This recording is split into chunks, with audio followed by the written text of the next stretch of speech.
Em 22 de novembro de 1963, os Estados Unidos e o mundo pararam diante de uma cena que mudaria para sempre o rumo da história. O presidente John Fitzgerald Kennedy, jovem, carismático, considerado um símbolo de esperança para milhões de pessoas, foi brutalmente assassinado durante um desfile em carro aberto pelas ruas de Dallas, no Texas. A tragédia ocorreu pouco depois do meio-dia, em frente a uma multidão que aplaudia a passagem da comitiva presidencial. Minutos depois, Kennedy já estava morto. O acusado, Lee Harvey Oswald, um ex-fuzileiro naval com histórico enigmático, supostamente disparou 3 tiros do 6º andar do edifício Texas School Book Depository.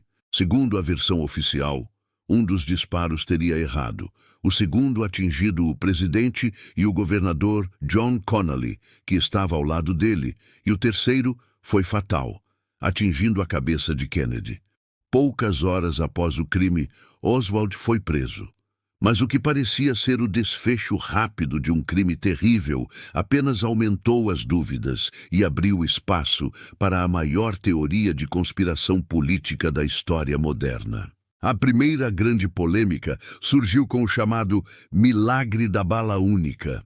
De acordo com a comissão Warren, que investigou o assassinato, uma única bala teria entrado nas costas de Kennedy, saído pela garganta, atingido Connally nas costas, atravessado seu peito, acertado o pulso e, por fim, alojado-se em sua coxa. Balísticos, médicos e especialistas apontaram inconsistências nesse relato. Como poderia uma bala fazer tantas curvas, atravessar 2 corpos, causar vários ferimentos e ainda ser encontrada praticamente intacta em uma maca do hospital? Essa explicação alimentou imediatamente a suspeita de que mais de um atirador estivesse envolvido. Além disso, o filme amador de Abraham Zapruder, que registrou em detalhes o assassinato, mostrou o impacto violento do tiro na cabeça de Kennedy, levantando mais questões. Muitos que analisaram as imagens afirmaram que o movimento do corpo de Kennedy indicava que ele teria sido atingido por disparos vindos da frente, e não apenas de trás, de onde Oswald supostamente atirava. Isso fortaleceu a ideia de um segundo atirador, possivelmente localizado no chamado Grassy Knoll, o morrinho gramado que ficava diante da limusine presidencial. Lee Harvey Oswald, entretanto, jamais chegou a ser julgado. 2 dias após sua prisão, quando era transferido para a cadeia, ele foi morto a tiros ao vivo pela televisão por Jack Ruby, dono de uma boate em Dallas, que afirmou ter agido por impulso para vingar o presidente. A morte repentina do único suspeito deixou o caso ainda mais nebuloso. Por que a polícia permitiria uma brecha tão grande na segurança? Teria Ruby agido sozinho ou estava silenciando Oswald para que ele não revelasse algo maior? A partir desse momento, a imaginação popular e as investigações paralelas tomaram proporções gigantescas. Diversos grupos foram acusados de envolvimento. A máfia, por exemplo, teria motivos para eliminar Kennedy. O presidente e seu irmão, Robert Kennedy, então procurador-geral, estavam conduzindo uma intensa guerra contra o crime organizado, ameaçando interesses de poderosos chefes mafiosos.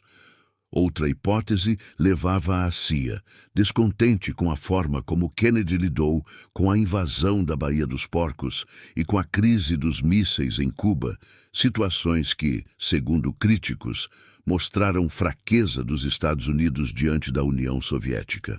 Há também quem aponte o dedo para o vice-presidente Lyndon B. Johnson, ambicioso, político experiente e com grandes desavenças internas com Kennedy. Johnson teria se beneficiado diretamente do assassinato, assumindo a presidência poucas horas após a tragédia.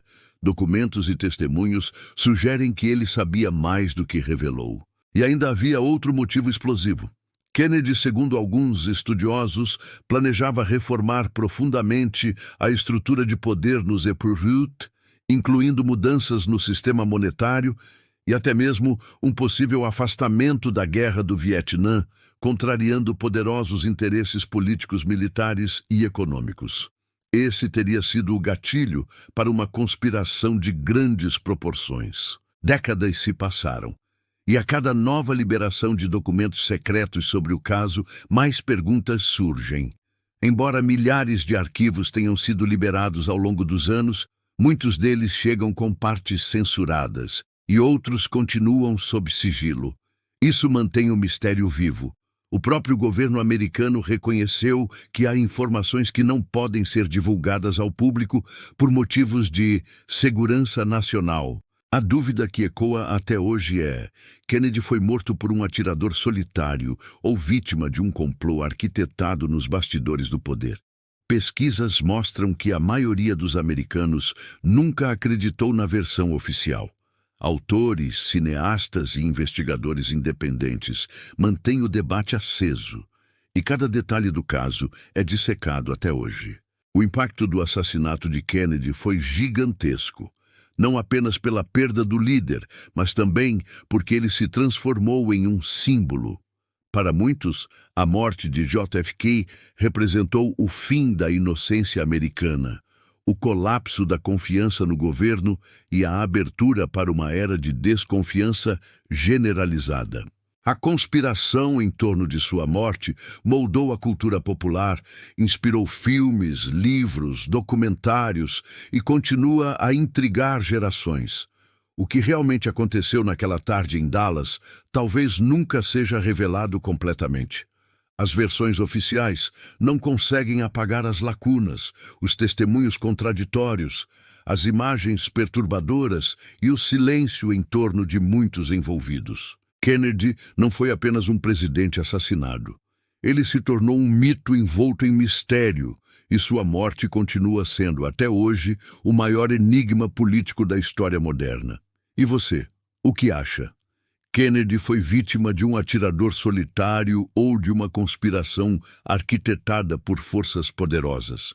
Deixe sua opinião nos comentários, pois esse é um debate que atravessa gerações e sempre traz novas perspectivas. Se você gostou dessa investigação e quer continuar explorando os maiores mistérios da história, não se esqueça de deixar o seu like, se inscrever no canal e ativar o sininho de notificações para não perder nenhum conteúdo. E claro, compartilhe este vídeo com todos os seus amigos para que mais pessoas possam refletir sobre o caso mais intrigante do século XX.